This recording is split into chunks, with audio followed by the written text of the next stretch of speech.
will attempt to reintroduce it as we go to 2027.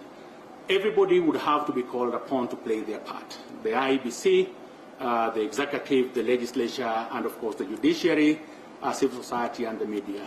And I hope that it is our duty to flag out some of these indicators, and with the expectation that the country will be adequately prepared, and all of us playing our part to deal with them.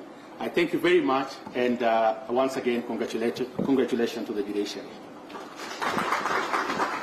Thank you very much, Mr. Odhiambo, for those insights, but also for reminding us that we all must pull together. For those who do not know, I was a doctor for a few weeks before I became a lawyer.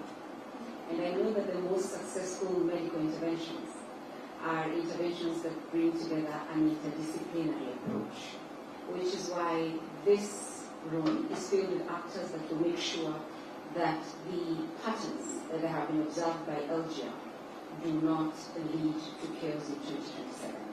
And therefore, because of the important work that we will do together, we will make sure that the country is ready for the next elections.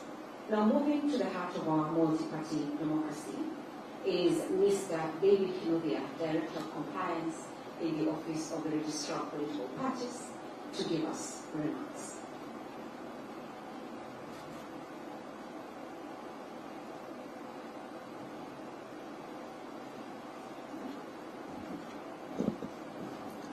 Thank you, Ashuka.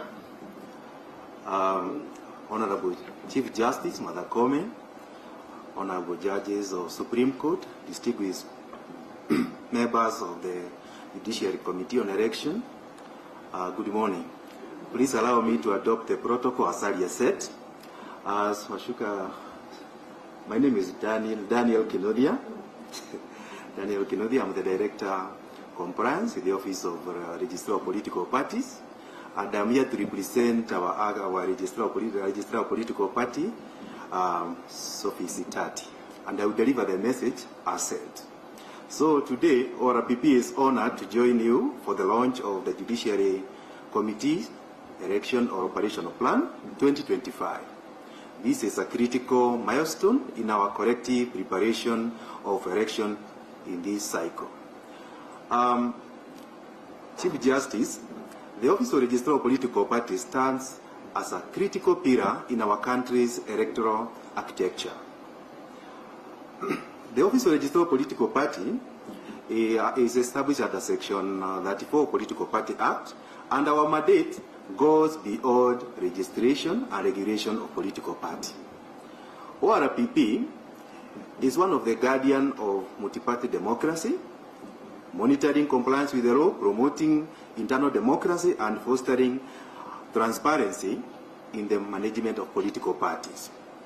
Political parties remain the primary vehicle through which citizens exercise their democratic rights. Political parties bring together diverse interests, present policy alternatives, and provide a structured platform for political mobilization and participation. Having strong political parties that operate transparently and democratically goes a long way in enhancing public trust and legitimacy of our electoral processes. Judiciary's role in enhancing our democratic processes cannot be overstated. Our experience has shown us disputes in democratic processes are inevitable. Your independence and impartiality as an institution provide a final safeguard for electoral integrity. When citizens trust that all electoral grievances will be handled in fair and just manner, our democracy is strengthened. As we implement this operational plan, we call upon all of us to remember that credible election requires seamless collaboration between all stakeholders. The Office of Registrar of Political Parties is committed to working closely with all the stakeholders, including the judiciary, the IEBC, security agency, political parties, PPDT, and all constitutional bodies to deliver credible election. Congratulations once again on this milestone, and we look forward to working together in the implementation of Operation Plan 2025-2028. Thank you very much. Thank you very much, Mr. Kenoge, for the reassurance that indeed the Office of the Registrar of Political Parties is ready to support and facilitate tools of political participation. Allow me to welcome Ms. Magdalene Maraga, Senior Assistant Director of Public Prosecutions, to also give us insights as we continue in this process.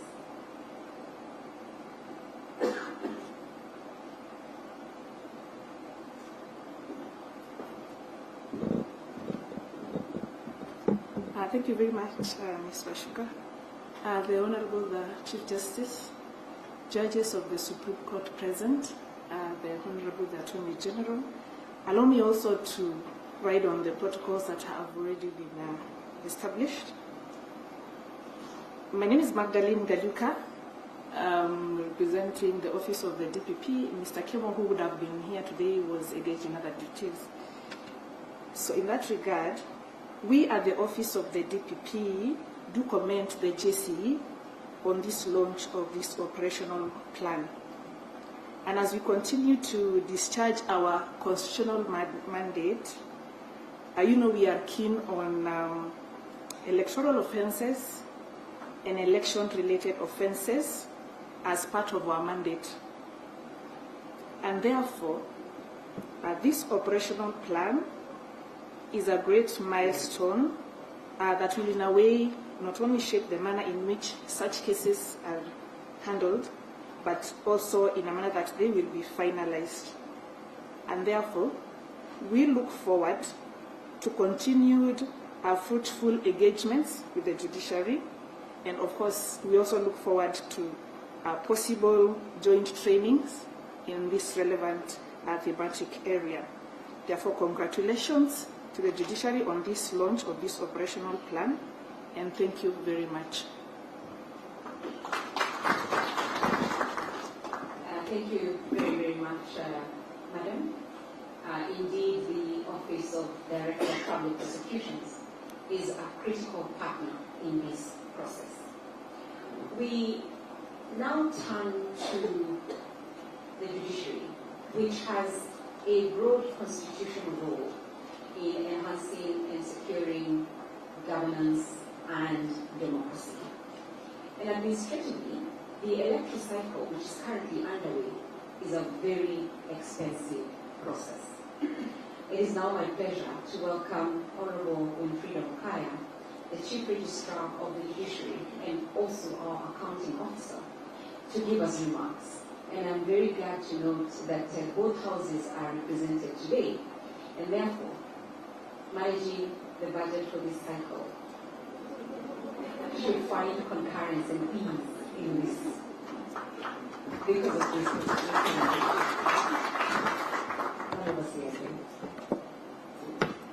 Thank you, Ms. Rose Washuka, for ably leading us up to this point in the program. Honorable Chief Justice and President of the Supreme Court of Kenya, Honorable Justice Martha Koome, Honorable Justice Mohammed Ibrahim, the outgoing Chair of JCE, Honorable Lady Justice Njoki Ndunu, Supreme Court Judge and incoming Chair of JCE, as I adopt the protocols that have already been set, allow me to recognize our Attorney General, Honorable Dorcas Odwor, all our judges who are present here, Honorable Senator Hilary Sigei, Chair of JLAC in the Senate, Honorable Stephen Mogaka, Member of JLAC in the National Assembly, and today representing the Chair of JLAC, all our distinguished guests, good morning. Good morning once again. It gives me great pleasure to join you this morning for the official launch of the Judiciary Committee on Elections Operational Plan for the period 2025 to 2028, a strategic blueprint that affirms the judiciary's unwavering commitment to electoral justice and democratic resilience. Elections are not mere events. They are a defining moment that shapes the governance, stability, and future of a nation. Each ballot cast is an expression of hope, a declaration by citizens of the kind of society that they wish to build. The weight of such responsibility demands that every electoral process be anchored in integrity, transparency, and justice. It is this realization, born of painful national experience, that placed electoral reform at the heart of the post-2007 National Accord. As you will recall, under Agenda 4 of the Kofi Annan-led dialogue, institutional reforms were not simply a priority, they were a necessity. We learned as a nation that when elections fail, governance fails, and when governance fails, society fractures. It is against this backdrop that the judiciary has embraced its constitutional duty not just as an arbiter of disputes, but as a key guarantor of electoral credibility. And that is why, in 2012, under the leadership of the then Chief Justice Emeritus Dr. William Mutunga, the Judiciary Working Committee on Election Preparations was born, a bold step that repositioned the judiciary as an active stakeholder in the electoral process. 13 years later, we can look back with pride. The transition to the Judiciary Committee on Elections has been seamless, and its track record across 3 general elections speak volumes, not just about institutional preparedness, but about our evolution as a judiciary that listens, learns, and leads. And yet, with every electoral cycle comes new realities, and the context of the 2027 will be different from that of 2022, just as 2022 was different from 2017.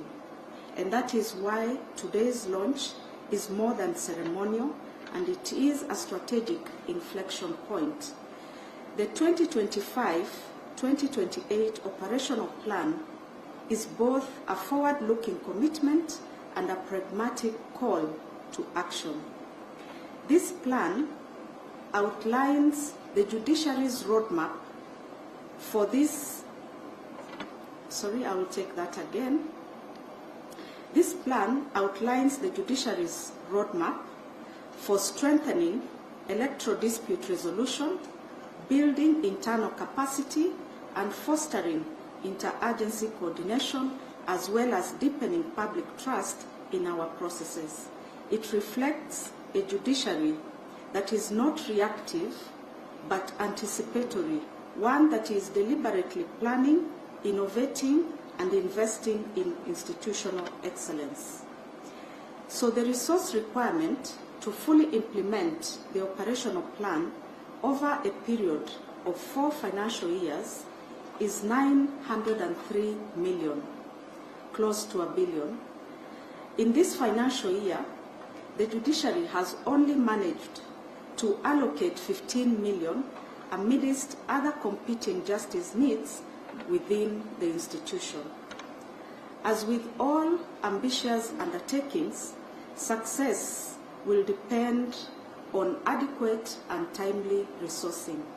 I'm therefore encouraged by the presence of the National Assembly's Departmental Committee on Justice and Legal Affairs, represented today by Honorable Steve Mogaka, and also the chair of JLAC in the Senate. Your continued support, particularly in ensuring budgetary allocation for election preparedness and dispute resolution, will be pivotal in translating this plan into impact.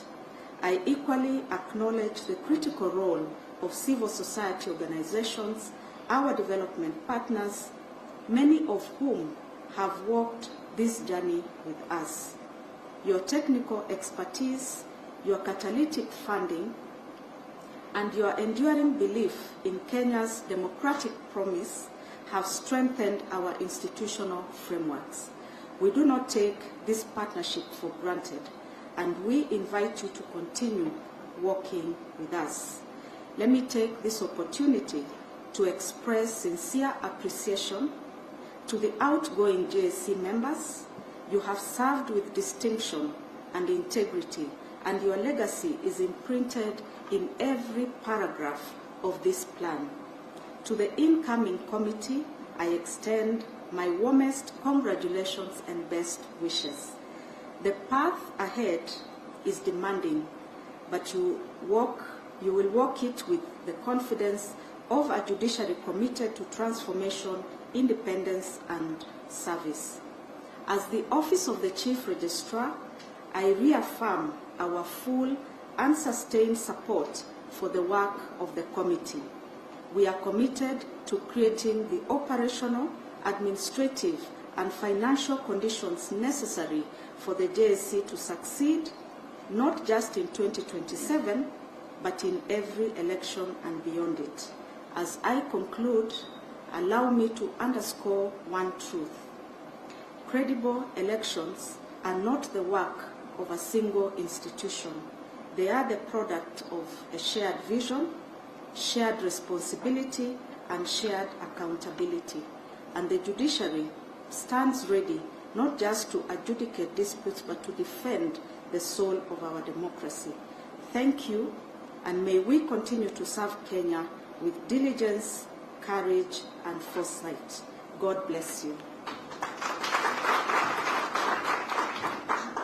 Thank you very much, Honorable CLJ, indeed, for highlighting that in order to implement the operational plan successfully, we will need $1 billion shillings. And with the current allocation of 15 million, that is only 1.5%. But I am sure that Honorable Stephen Maraga will affirm that the judiciary indeed will receive its 3% allocation of the national budget to fully cover for this process. It is now my pleasure to welcome Honorable Stephen Maraga, Member of Parliament representing West Mugirango, and a member of JLAC representing the Honorable Chairperson, Honorable Gitonga Mugara, to give us the remarks. We thank you, and we truly are honored to have you join us.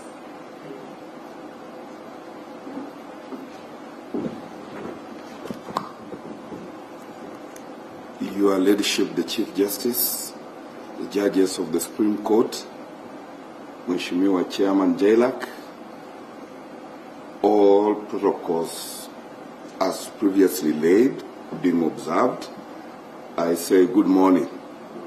Good morning one more. Thank you very much. My job is that of a messenger to deliver a statement by my chair, the Honorable George Gitonga Murugara, who also tenders his apology for not being able to be with us today because he's engaged at the ground.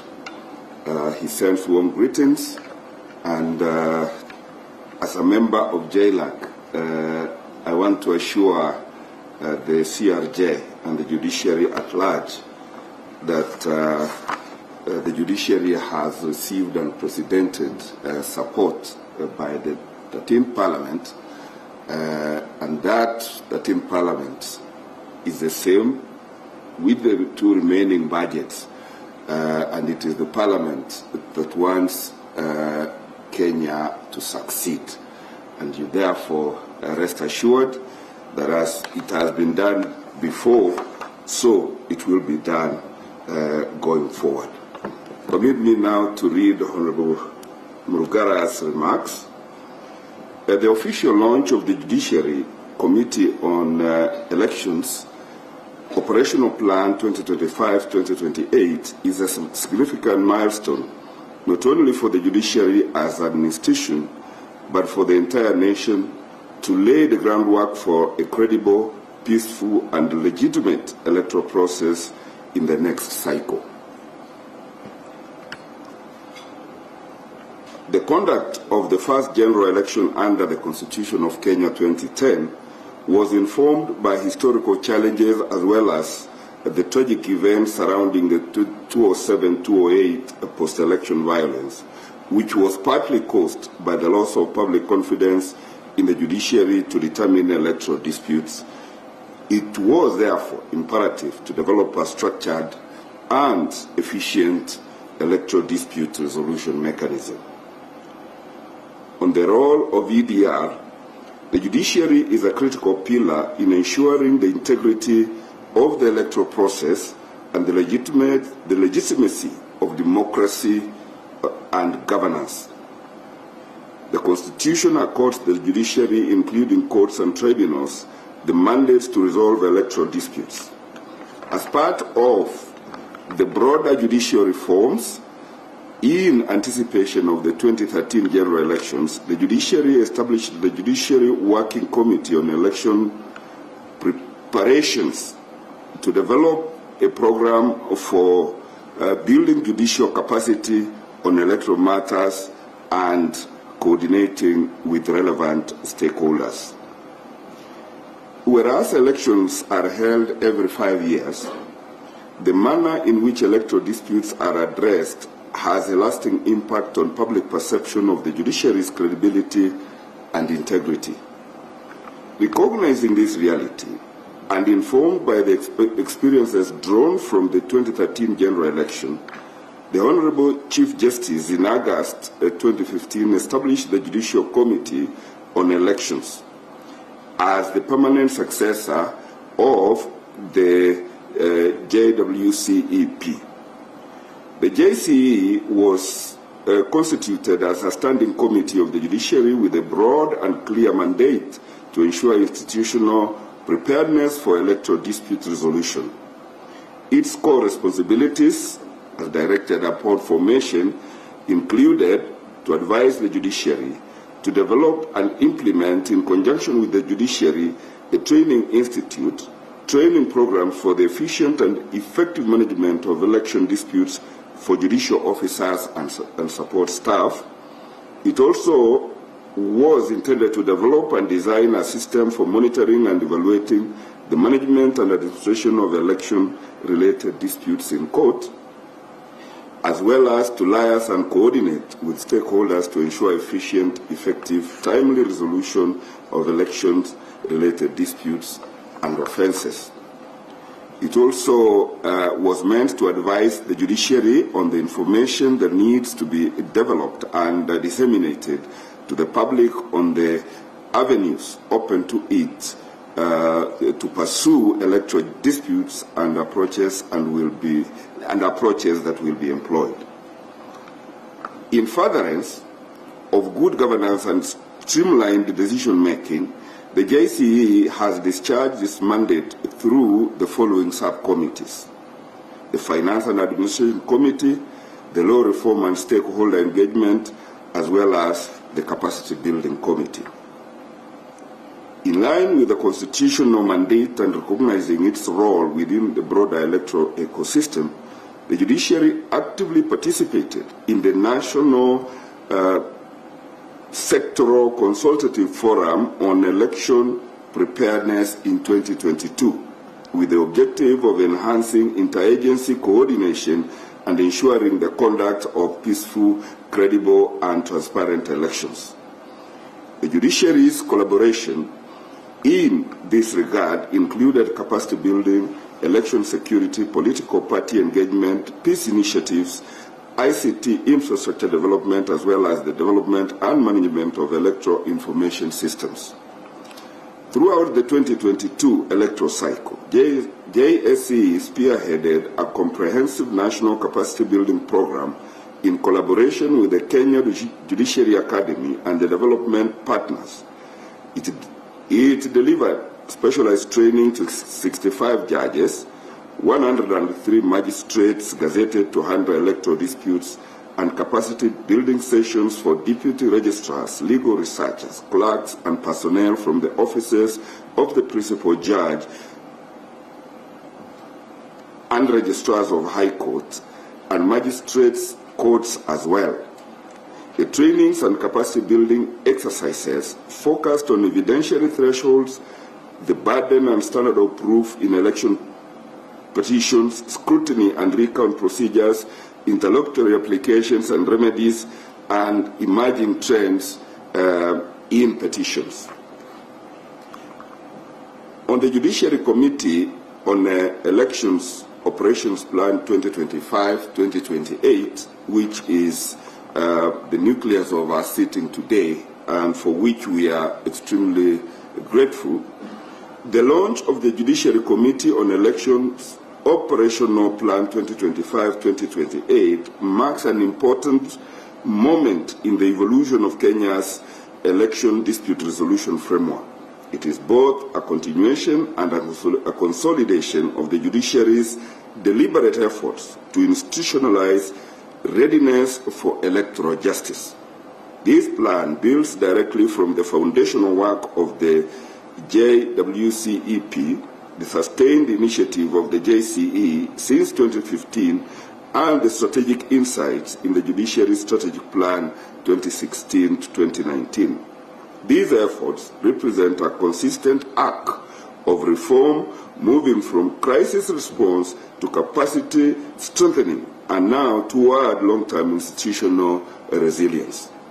The Operational Plan 2025-2028 addresses past challenges, closes existing procedural and operational gaps, and reflects the judiciary's evolving understanding of the dynamic electoral environment that we operate in. The plan is anchored in constitutional values and legal principles and aims to ensure the electoral dispute resolution in Kenya is not only timely and efficient, but also trusted and accessible to all. Most importantly, the plan offers pragmatic strategies to streamline election preparedness, refine jurisprudential approaches, leverage technological tools, and strengthen coordination across justice sectors and other institutions. If fully implemented, it will play a transformative role in ensuring that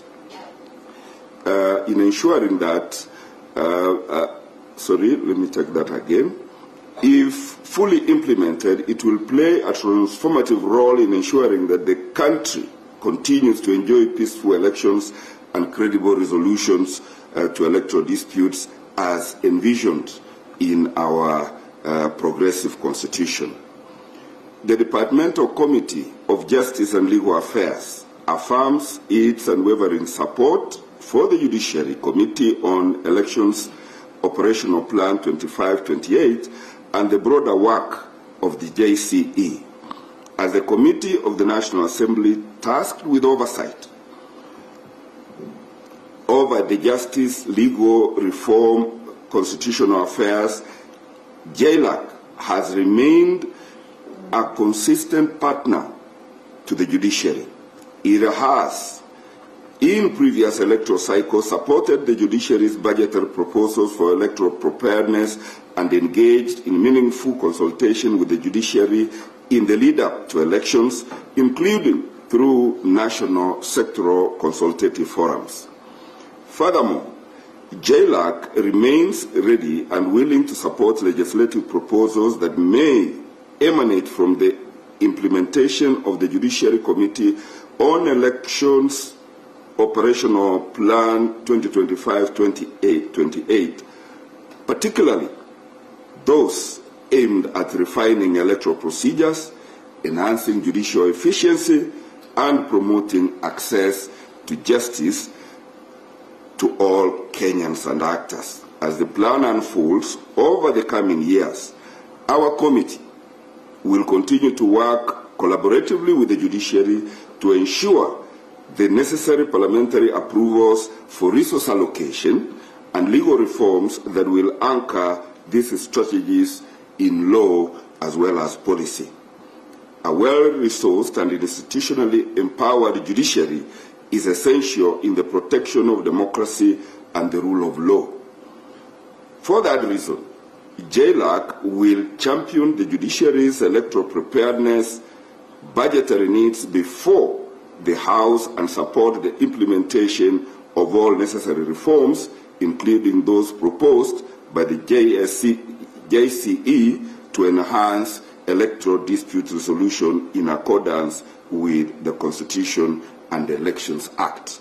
But as we do that, ladies and gentlemen, please also whip our citizens in public participation to also give support to such budgetary allocation, because it is not an exclusive mandate of the legislative arm.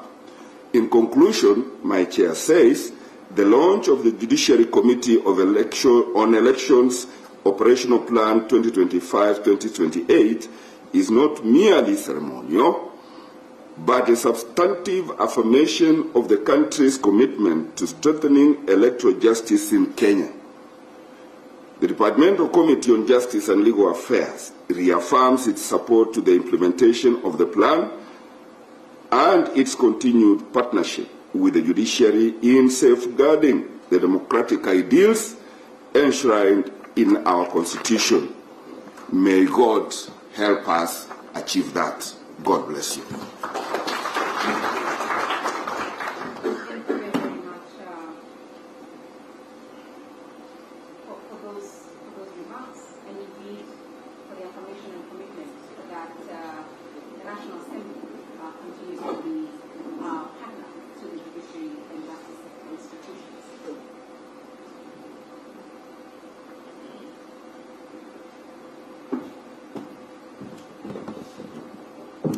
Honorable Chief Justice, just last week, the Senate Committee on Legal Affairs, on Justice, Legal Affairs and Human Rights hosted the Honorable Chief Registrar, myself and other senior judiciary officials to present, among others, the state of the judiciary and administration of justice report for the first time. And that really shows that the Senate Committee, under the leadership of the Chair, Honorable Hilary Sigei, is really committed and working together with the judiciary to ensure that the needs of the judiciary and this partnership continues to endure. It is now my pleasure to welcome Honorable Senator Hilary Sigei to come and give us his remarks. Karibu.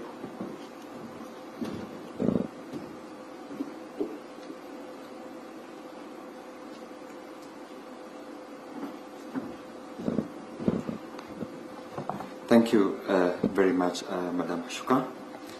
The Honorable Chief Justice and the President of the Supreme Court, Justice Martha Koome, the Honorable Judges of the Supreme Court, Justice Mohammed Ibrahim and Justice Njoki Ndung'u, the Honorable Attorney General, the Honorable Judges, Judicial Officers and Judiciary Staff present, Chairpersons and members of constitutional and independent officers present, dignitaries, invited guests, ladies and gentlemen, good morning.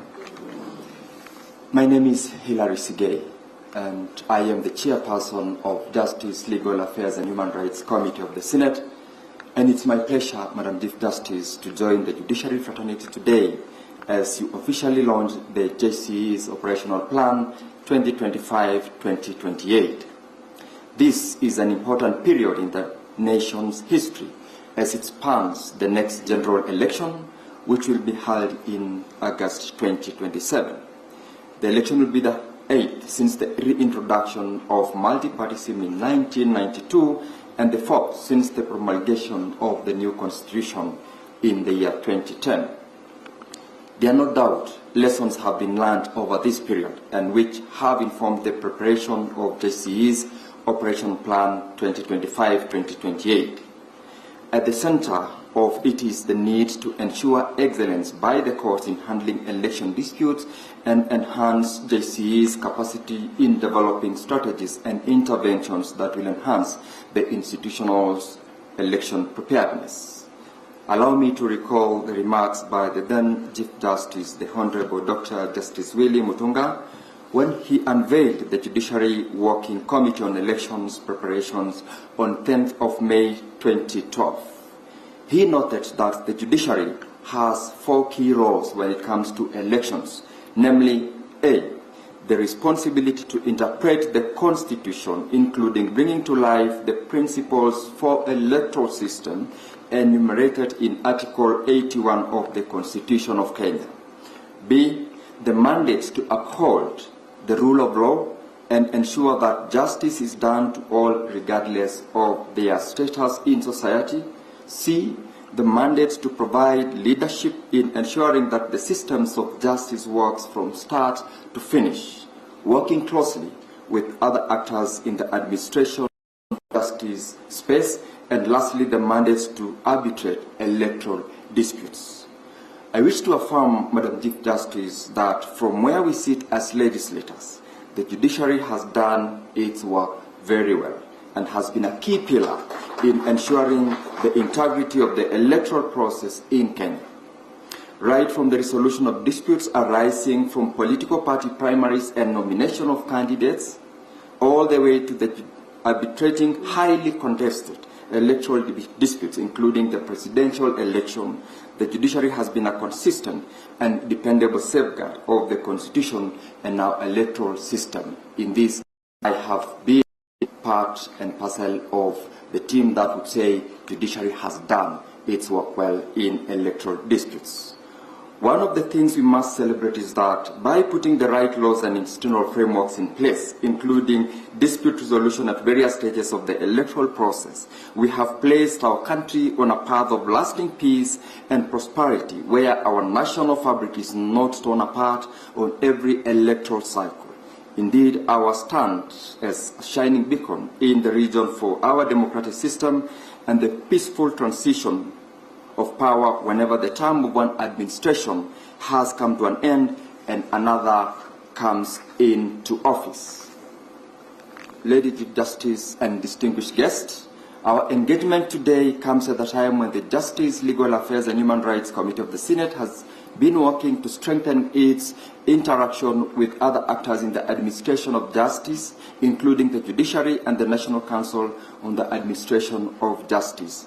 This is what Madam Ashuka has mentioned, and indeed, just last week we held a high impactful meeting with the Chief Registrar and her team to deliberate on the state of the judiciary and administration of justice report for the year 2023-2024.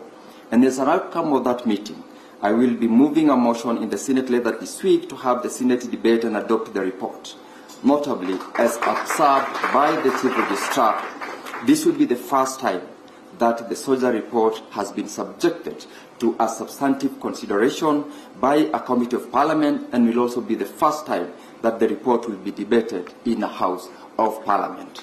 This will give the comfort, and this is the assurance I want to give Madam President of the Law Society of Kenya, as well as the Chief Justice and Judiciary, that it will inform and set the pace for a conversation around the challenges that we have as judiciary, both in terms of budgetary allocation that my colleague, Honorable Mugaga, has mentioned, as well as the concerns that Kenyans largely would raise as regards administration of justice in this country.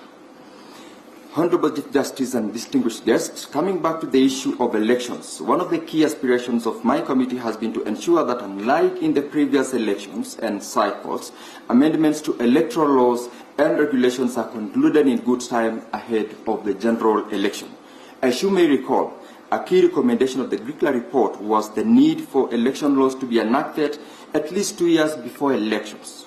This would not only allow sufficient time for stakeholders' engagement, preparation and implementation, but would also enable adequate capacity building to take place, mitigate the risk of legal challenges, allow more time for public awareness and for the necessary reforms and improvements in the electoral institutions. Just last month, we had a high-level meeting with the Independent Electoral Boundaries Commission, IEBC Secretariat. By then, the commission was not yet in place.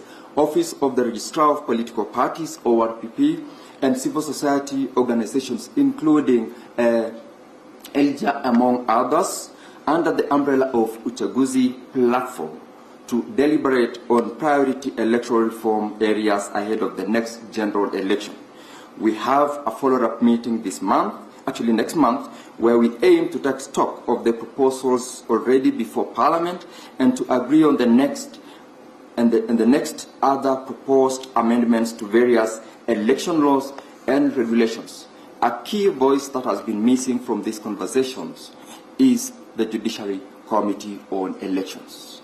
Earlier today, I was reviewing some of your reports in preparation for and following previous elections and noted that they contain quite a number of recommendations for policy and legislative reforms arising from your interaction with electoral disputes submitted for resolution before you.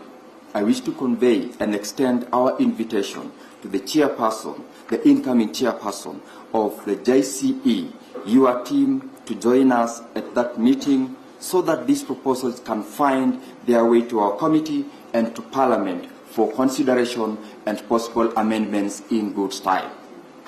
The last issue I wish to comment on is the partnership between JCE and other actors in the electoral space, particularly around electoral dispute resolution.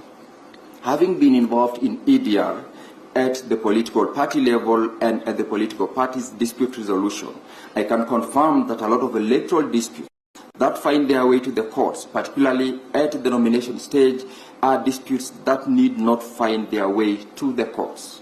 Part of the challenge we have is that of technical capacity of political party officials and members of the political party internal dispute resolution mechanisms on understanding, interpreting, and applying the law and the party rules to resolve these disputes. I wish to request that the JCE, as the subject matter experts and in line with their mandate, partners with the structured capacity building fora for members of political party dispute resolution